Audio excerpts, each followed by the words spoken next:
Bonjour à tous, je viens de raccrocher avec mon avocat et la nouvelle est tombée. La peine de prison ferme a été écartée. J'y ai jamais cru.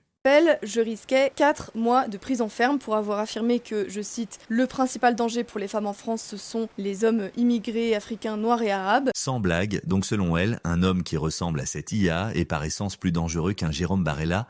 Dans cette vidéo, je ne dirais pas qu'elle est raciste, parce qu'elle le sait, elle assume. Et même si elle portait plainte, je gagnerais. Moi qui ai pourtant moi-même été victime d'une agression sexuelle commise par un migrant tunisien. Alors, par principe, je crois en la parole d'une femme, même si j'ai un problème avec Thaïs. Sur ce sujet, je crois en sa parole. Selon ses dires, ce garçon lui a fait une proposition qui n'aurait pas dû avoir lieu. Le comportement de ce garçon, je ne peux que le condamner. J'ai des sœurs, une mère, donc on ne s'introduit pas chez une femme que l'on ne connaît pas de cette façon. C'est tout à fait normal qu'elle ait eu peur. Je ne souhaite pas à ma pire ennemie de vivre cela, et cet homme aurait dû être condamné. Selon ses dires à Thaïs, lorsque ce garçon a fait sa proposition, qu'il n'aurait pas dû faire, Thaïs apeurée a dit non, et il a fini par partir. Je ne remets pas en cause ce sentiment de peur qu'elle a eu parce que ce jeune homme n'était pas très net.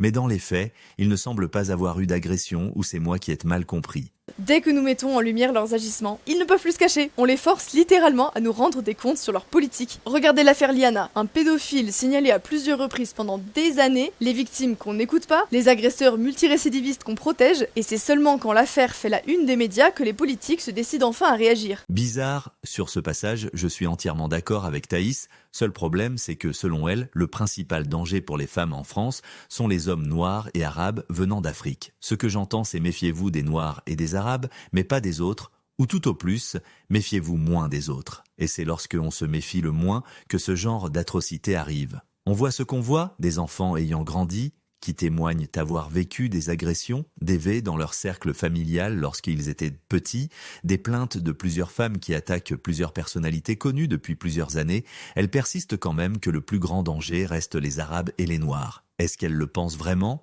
Ou est-ce que c'est juste politique? Parce qu'en soi, si c'est juste politique, c'est dangereux. Les femmes doivent se méfier de tous les hommes inconnus. Je suis noir. Les V-noirs ou les agresseurs noirs doivent prendre les sanctions maximales qu'ils méritent. Tout comme tous les agresseurs, peu importe leur couleur de peau. Elle prend Jérôme Barella, qui n'a rien d'arabe ou noir, pour illustrer ce qu'elle vit. Peut-elle encore tenir le même discours?